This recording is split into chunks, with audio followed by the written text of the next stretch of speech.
Corona से ठीक हुए सीएम सुक्खू, आते ही एक्शन में मुख्यमंत्री, बीजेपी पर कर दिया बड़ा हमला।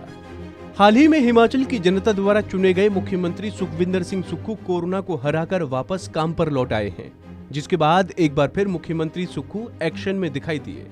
उन्होंने काम पर लौटते ही जनता के लिए बड़ा ऐलान कर दिया। उन्होंने ओल्ड पेंशन स्कीम को लेकर बड़ी घोषणा की है। मुख्यमंत्री ने कहा, सरकार ओल्ड पेंशन स्कीम देने जा रही है। देखिए, ओल्ड पेंशन स्कीम पहली कैबिनेट में लागू होगी, उस बारे में हमने आज भी बैठक बुलाई है। मैं अभी क्वारंटाइन 7 दिन के बाद तो मैं अब जा रहा हूँ। हम अपने कर्मचारियों को, अधिकारियों को, जिसने हिमाचल प्रदेश में विकास की गाथा लिखी है, ओल्ड पेंशन स्कीम देने जा रहे हैं।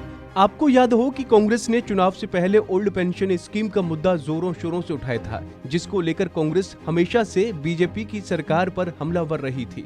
इसके साथ ही मुख्यमंत्री सुक्खू एक बार फिर से बीजेपी सरकार में लिए गए फैसलों को रिव्यू करने का काम शुरू करने वाले हैं।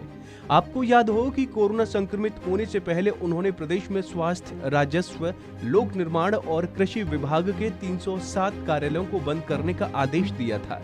वो अपने इस फैसले पर कायम हैं। उन्होंने इस मुद्दे पर बीजेपी पर जमकर हमला किया। इस दौरान उन्होंने बीजेपी की पिछली सरकार को निशाने पर लेते हुए कहा कि चुनाव से पहले 6 महीने में 600 कार्यालय खोल दिए गए, लेकिन इनके लिए बजट भी निर्धारित नहीं किया गया।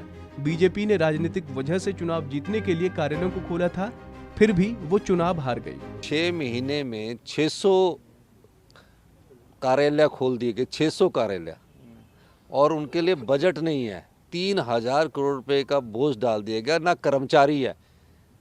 तो मात्र 6 महीने में आप 600 कर्मचारियों के लिए 600 कार्यालय खोल देंगे, तो दूसरे जो कार्यालय वो भी तो उनको भी तो नुकसान पहुंचेगा। तो हमने कहा कि जहां जरूरत है उसको खोलेंगे। उन्होंने राजनीतिक तरीके से खोले थे कि सोचा था चुनाव जीत जाएंगे। उन्होंने चुनाव जीतने के लिए कार्यालय खोले थे, और चुनाव जीतने की दृष्टि से अगर देखा जाए तो ये कार्यालय खोलना उचित नहीं था, लेकिन फिर भी हार गए। तो जनता ने नकार दिया ना कि तो आपके कार्यालय खोलने से भी हम संतुष्ट नहीं है, आप हारे क्यों? इस दृष्टि को देखिए, बीजेपी के राष्ट्रीय अध्यक्ष का घर है हिमाचल प्रदेश, वहाँ चुनाव हारे हैं। बता दें कि सीएम सुक्खू 19 दिसंबर को दिल्ली में कोरोना पॉजिटिव पाए गए थे। इसके बाद से ही वो दिल्ली स्थित हिमाचल भवन में क्वारंटीन थे। सीएम सुक्खू के कोरोना पॉजिटिव होने के चलते ही हिमाचल में कैबिनेट विस्तार से लेकर विधानसभा का शीतकालीन सत्र भी स्थगित किया गया था। क्रिसमस और नए साल के जश्न के बाद विधानसभा का शीतकालीन सत्र शुरू किया जा सकता है। सीएम सुखविंदर सिंह सुक्खू ने भी इसी बात के संकेत दिए हैं। दोस्तों, उम्मीद है आपको हमारी ये जानकारी पसंद आई होगी। ऐसी ही तमाम अपडेट्स के लिए आप बने रहिए वन इंडिया हिंदी के साथ।